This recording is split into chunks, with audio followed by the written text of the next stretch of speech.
All right, welcome back to the Morning Show here on the Rise News. I'm Rafal Yoseni. And I am Adesua Omorowan. It's been fun all the way on this one this morning. The Nigerian film industry, also known as Nollywood, produces about 50 movies per week, second only to India's Bollywood, more than Hollywood in the United States, although its revenues are not at par with Bollywood and Hollywood. With the right drive and ideas, the Nigerian film industry can rise on a global scale. And surely, 1 million more jobs can be created. But the challenge of making Nigeria's first international crossover movie or series still remains a daunting task. The big question this morning is, when will Nigeria have its own Game of Thrones? Joining us this morning to discuss this and more is Fred Amata, the current president of Nigerian Guild of Director Guild of Editors and Director Guild of Nigeria Editors. And welcome to the morning show. Great to have you, sir.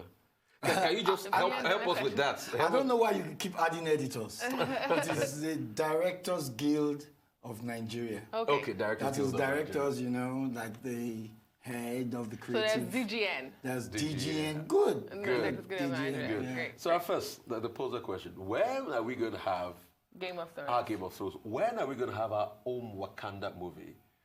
There's a report that came out that says all the money the whole of Nollywood makes is 590 million a year, USD. Okay, yeah, that's about correct. Wakanda, the movie about Wakanda, grossed over 1 billion. Black Panther. Black Panther. Look at the latest one out now, all right? The Endgame. The Avengers. The Avengers Endgame. It's done going to 2 billion now, just for one movie. That's not a cumulative. When are we going to have that high gross? I know we've done in the 200s, Wedding Party and the Lights. You're not letting me talk. So go ahead. Just go ahead. No, an easy way to answer that question is to say, when we start getting the kind of funding that was invested in those kind of movies, that is the only time when we begin to think that we can start to gross those kind of figures. For us, Nollywood is in evolution. It has always been. It's a baby still. And after living in bondage? Living in bondage was barely, what, 20-something years ago? Hollywood is like over 100 years. Okay, so what I'm trying to say is that Nollywood is in evolution. And every time we have reached a stage where we are challenged to get to another level, we manage to attain it.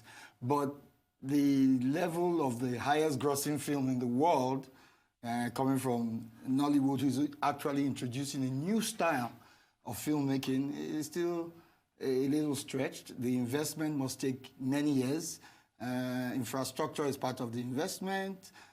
Funding, which is one of the greatest challenges for filmmaking anywhere in the world, is still a huge challenge here in Nigeria. So most of the productions you see have been from people's individual investments. Sometimes the loans that we have gotten to make films are usually from, not for film, but from people who are able to access this loan, whether it was for film or not. And so a proper kind of film structuring and film funding film funding institutions should start to crop up. That's another level. Now, none of such exist. Only recently, again, the government is trying to infuse money into the system. And every time that has done, it has taken the industry a little bit further. Remember a few years ago, President Jonathan. Gave out, what was it, about 3 billion? Yeah.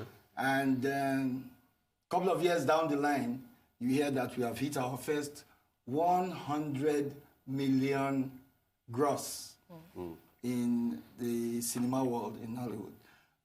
Again now, another loan. The first was a grant. Another loan has been announced by the federal government, the CBN, but it's still a loan. And for an industry as strong as Nollywood in today's world, as that contributes also especially to job creation and the image Of Nigeria. But most importantly is that it's taking a lot of people off the streets. Government should look deeper into it. I have always said that a thinking that projects maybe 20 years ahead and what we can achieve, like the popular story of Malaysia and Pamkano. Oh, yeah. I don't know if you know it. Some people have debunked it. Yeah. But the idea is that if Malaysia came here, had a plan for 20 years, took palm kernel from Nigeria, went back to Malaysia and became #1 producer of palm oil in the whole world. Now, interesting. There's the issue of funding. Yes, I mean almost all sector in the economy is bedeviled by that. But there are other critical issues. I mean, although Nollywood is gaining the global recognition, there are issues of storytelling, for instance, editing, even the acts themselves. A lot of people will argue that this is still lagging. We don't have proper quality and structure and standard. You are the president of the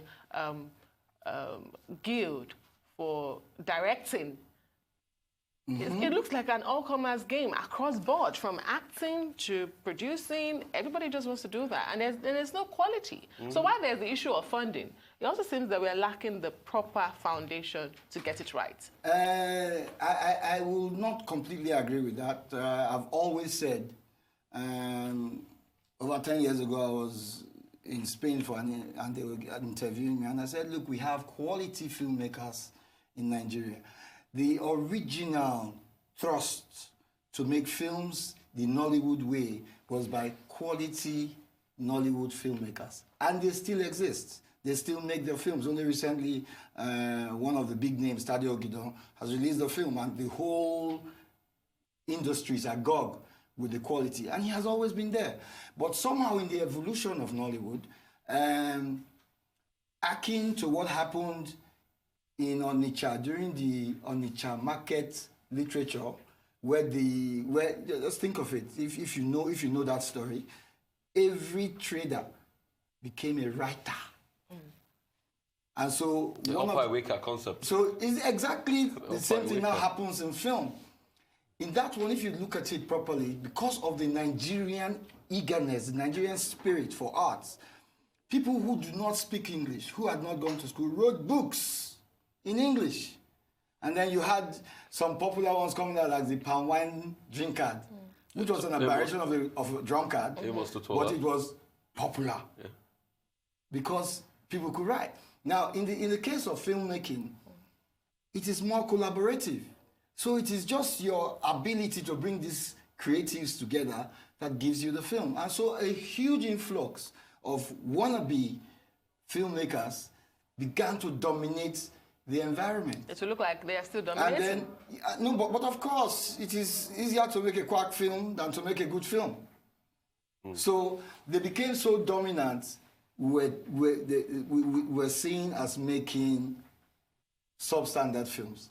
I can assure you, that quality you're talking about in editing, in directing, in storytelling exists in the country. But sometimes, because of the environment, and the example I used to give a few years ago was that, take the issue of sound, for instance. Sound, you could take a camera, any camera, it has a microphone. But if you want to shoot a film, you need a whole sound department. But in the evolution of Nollywood, it was stupid, unthinkable to go and take a whole sound department that costs you almost half your budget when you could do it for free.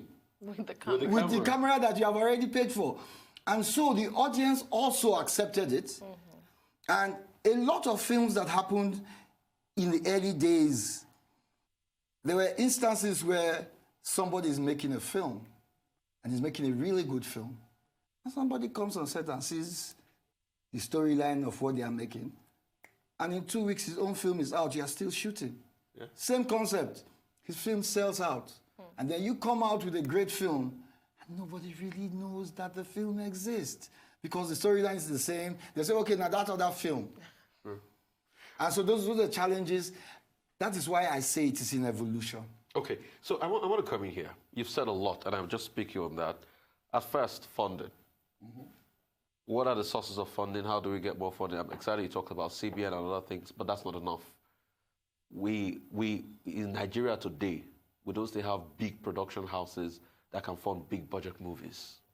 The reason why we talk about the likes of Black Panther is because we have a Marvel that can put 300 million US down. In 10 films down the line. In 10 films down the line. 10 years down the line, Right. sorry. Yeah. And then finally end up with yeah. Black Panther. Black or, Panther. The one that Avengers. We have a George Lucas film or George Lucas lighting that can put up, XYZ amount of money down to get this. We don't have big production houses. How are we working on that? Like I've said, it's in evolution. A few years ago, we didn't have production houses that could boast of availability of half the equipment requirements for films, but today we do. There are several, actually. One of that thing that will help is collaborations between, when I say collaboration, I don't mean the collaboration for filmmaking, I mean the collaboration for film funding, which will include this house and this producer and that director coming together, pulling funds together and making films. And one such film that was a success was, what was it, Wedding Party? Was a huge success because of the collaboration. Now these collaborations are continuing, and it's those kind of collaborations and the excitement of making films that is going to bring about these bigger studios that you mentioned. Well, we had a marketing expert on the show some days ago, and he was talking about the potential of Nigeria. And we all know the contribution of Nollywood to the GDP and employment. I mean, there's a whole lot Nollywood can do. But he says that, Nollywood is still very mundane, especially in storytellers. We're still talking about voodoos and traditional myths and all of that. And we're not marketing Nigeria enough through Nollywood. Do you agree with him? To the extent that he thinks we are still talking about voodoo, it shows that he's not really current with the times. Voodoo and all such other films that Nigeria has made, are a process of a film industry. It is not peculiar to Nigeria. If you remember the American film sector, if you remember that there were years of cowboy films, cowboy and India. Westerns. And then subsequently you will see that there are even some stories that are repeated. So it happens. It does happen. After the Westerns, then it became war films. Yeah. And that everybody who made a film made a war film. But that is just to address his fixation with voodoo. And after the voodoo, after that, the industry has grown beyond all that. The industry is telling all kinds of stories now. Fortunately or unfortunately, there's a huge emphasis on comedy because of templates that they have used and they have seen all over the world. But truth be told, the art of storytelling has improved tremendously in Nigeria. Our script writers are growing to the extent that some of our stories are really, really outstanding. And that is what, for me, as a filmmaker that's what I look at. I look at where is the best going, not where is the crowd going. A lot of times, like in a lot of industries, a special film comes out and everybody apes it. Not only in Nigeria, and everybody apes that film. I do not look at all those who are aping the film. I look at the guy who brought that film out. And having said that, you will find that those kind of works are existing even till now. Okay, I want to take you up on this. And I'm excited you talked about storytelling and how the scripts are written. Somebody very close to you, Jetta, did write Amazing Grace, 2005. You starred in that movie. Thank you very much. That was a biopic, all right? The question is, why is it that we don't have movies like that sell again? And I'm going to give you shot on very good quality camera. I think that was I think that's Nigeria's first incursion into shooting on 35mm on celluloid. 35mm on celluloid. And that was very good. But was it the distribution or the marketing? It didn't cross over the way it should have crossed over. And I'm going to give you a very good comparison to that movie. 12 Years a Slave exactly the same kind of storyline. Solomon Norton's story of being enslaved for 12 years, Wilberforce's story of being a slave owner, Amazing Grace. What happened? We saw 12 years slave going ahead to win a lot of John Newton's story.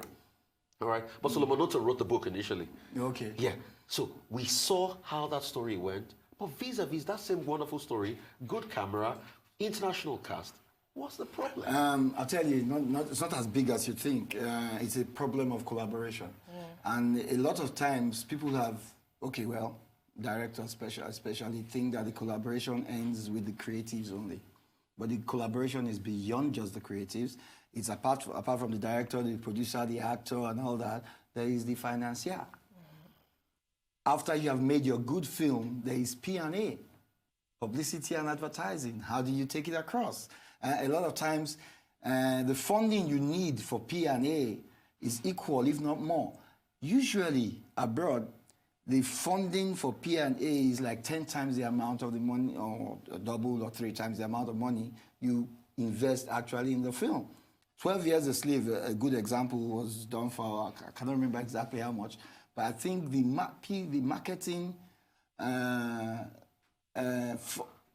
vote was like 5 times more than the, but I still need to cross-check that, but it was a lot more than the amount of money used to make the film. And that is why the film goes further. That is something that we have come to realize, especially now, with cinema playing a more prominent role in distribution of films. Don't forget that the DVD and whatever sales still continue to pervade in the country. And there comes the issue of piracy with your DVDs. Piracy. I remember some time ago when America and China had this issue, and the Chinese said it's a multi-billion-dollar industry. They can't do anything about it. It's terrible to hear. The avenues to release your film have improved since that. There are more screens now. There's the big screen, there's the television screen, there's your laptop, and then there's your phone. They are all screens, and they all, they all desire different approaches in marketing. That is why your marketing costs must continue to go up so that your returns. Sorry, Rufai, I know you want to jump in here. I want to take you up on cinemas because recently you raised concerns about cinema owners in Nigeria and their preferential treatment for films they show. What exactly was the issue here? Because you talked about financiers, and if a cinema decides that the movie we invest in is the one we are going to give preferential treatment to, I think, don't you think they're in order? Well, I mean, everybody I don't know exactly makes investments to make profits. Where they got that, my quote from. I can hardly remember granting anybody that interview. I can hardly remember. But again, it speaks volumes if the cinema house is also the production house and the distributing house. And the audience is the same for every other person. But because of your monopoly, so to speak, you have influence on even taking some films off schedule to satisfy your own film. There's something not exactly right about that. Because it is one audience, it is not two. And the other filmmaker has also invested. Sometimes films can act funny. Some come in on opening day and fail and can pick up, even though most won't. Some start very high and they come down. But the amount of time dedicated to it is crucial. Sometimes, in any case, we do not know, because the film houses also must make their money. Exactly. We do not know what the terms of their understanding and agreements are, and how, why some people are yanked off, and some are not. All right, I want to take you up on this. Being the president of, the Guild of Directors, we've heard too many times about your colleagues in Nollywood die under very unthinkable circumstance. Unthinkable? Yeah, almost unthinkable circumstance. And why I say unthinkable circumstance, because you think they have given their lives, to this trade and making other people happy. They should have a dignified living. But you see some of them dying a lot of poverty and unthinkable squalor. Aren't you thinking of having, if it's like an insurance, for everybody that's a member of the society that ever worked, that when they can't act or when they can't be casted any longer, I mean, at least to have 3 square miles. We've seen some actors beg on the streets every day, and that's undignifying for actors. Yeah, when you think about all the impressions they have made on a lot of people and all of that, it seems unthinkable that the man who is driving a Rolls Royce in the film is dying because he can't afford 50,000 naira Hospital bill. or hospital bills. It sounds unthinkable, but the truth of the matter is that is the Nigerian story. Have you heard of the footballers? Mm-hmm. So it is something. It is a Nigerian story about footballers, musicians, and a lot of creatives, and like that. The second issue about insurance is that there's a whole lot of misunderstanding about that. There have been several insurance schemes that have tried for Nollywood, specifically for Nollywood. Many years ago, the Actors Guild had one when Ibinabo was president, and she even went as far as paying up the premium for people and said, "Oh, come and register." Before I attack my people, Nigerians, first of all, do not understand health insurance, life insurance. They don't understand it, so they do not participate in it. And the same thing happens. I'm talking about a free insurance package that people won't subscribe to. When I became president of the Directors Guild of Nigeria, I thought it would be a great idea if we could just lump all the guilds and associations in Nollywood together and as one, go to a health insurance company and say, look, beat down the premiums. We have close to 1 million people who can register on this, and break it down to the barest minimum. In 2017, we had a big signing with 10 different guilds, different providers, and we all signed up, and they were ready with an insurance scheme that brought healthcare to as low as 10,000 per annum. They didn't use it. They didn't take the free one. They didn't take the free one. That AMP had another one that was supported by, incidentally, another, what are they called? They had free, and it was like 100 people. Come, we'll give you insurance free. Just send us your email address. We have over 5,000 people. They didn't get 100. So it's either lack of awareness or they're just not interested. So apart from some of you who are in public establishments where part of your package ensures insurance, most Nigerians will not go out of their way to get insurance unless it is car insurance that So how about them, you factoring it, in production costs where, okay, if you say you have to pay an actor 500,000, that's another huge challenge for 10,000 Nollywood. That's another huge Why don't challenge you for factor in the Nollywood. production costs? Nollywood is not particularly structured. You mentioned free, easy entry. It's not particularly structured. We have the guilds and associations. Too many of them, if you ask me. Yeah, and at some point in time, we have always been looking for a unifying body. Umbrella body. And over the years, over 20 years now, we have been pursuing one particular program, which is the MOPICON. Okay. What's MOPICON? Motion Picture Practitioner Council. Okay. Now, the present Minister of Information took it upon himself as soon as he came in to try and unify this, and brought out the old document and said, okay, let's go ahead here and try and see whether we can get MOPICON together.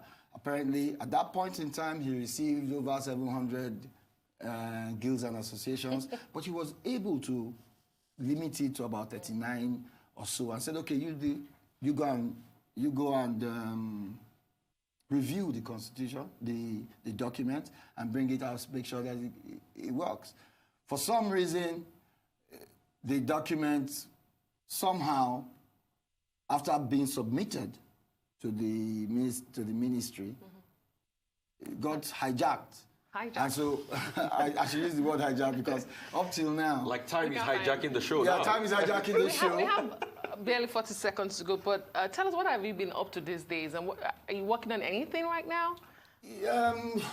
It's hard to say. done There's with- so many things. Okay, I'm president of DGN. DGN is 20 years Okay. this year, and we're working on a huge celebration of what we have been through in Nollywood. Like DGN in Nollywood, it's huge. And for all those who have supported the industry over the years, we are thinking of really recognizing them and having a huge celebration. For me, in DGN, we have 6 zones. Okay. All the 6 zones are coming up with different celebrations, and it will culminate sometime in November in one huge, big celebration. And happy belated birthday. You're Oh, looking thank fit and you good. very much. Let me finish now. Thank you so much for coming on the bit more. show, Mr. Fred Amata. It's been Bye. a pleasure having you.